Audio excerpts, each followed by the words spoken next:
স্বাগতম শর্টসআপে। আজ আমরা ব্যবচ্ছেদ করব ২৬শে ডিসেম্বরের সেই অভিশপ্ত রাত এবং ভারত বাংলাদেশ কূটনৈতিক সম্পর্কের সেই অস্থিরতা যা দক্ষিণ এশিয়ার রাজনীতিতে এক নতুন ঝড়ের ইঙ্গিত দিচ্ছে।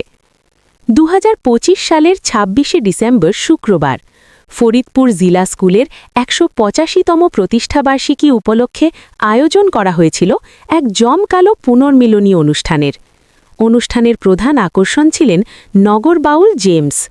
অনুষ্ঠানটি শুধুমাত্র নিবন্ধিত শিক্ষার্থীদের জন্য সংরক্ষিত থাকলেও জেমসের আগমনের খবরে স্কুলের বাইরে প্রায় ২০ থেকে ২৫ হাজার মানুষের ভিড় জমে যায়।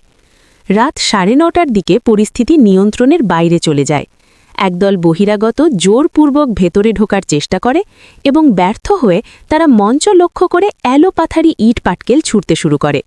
এই অতর্কিত হামলায় অন্তত ১৫ থেকে ২০ জন শিক্ষার্থী গুরুতর আহত হন। আয়োজকদের অভিযোগ, একদল উগ্রপন্থী সাংস্কৃতিক আধিপত্য ভাঙার স্লোগান দিয়ে স্টেজ দখলের চেষ্টা করেছিল।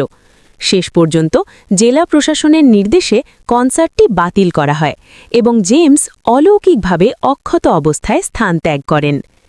এই হামলার প্রেক্ষাপটটি আরও গভীর।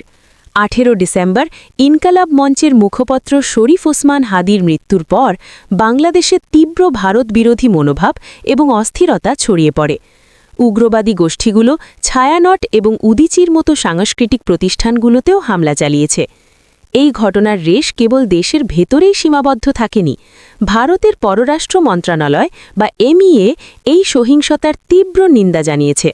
মুখপত্র রণধীর জয়সওয়াল এক কড়া বার্তায় জানিয়েছেন যে বাংলাদেশে সংখ্যালঘুদের উপর ২৯০০-এরও বেশি নির্যাতনের ঘটনা ঘটেছে, যাকে সংবাদপত্রের অতিরঞ্জন বলে উড়িয়ে দেওয়ার সুযোগ নেই।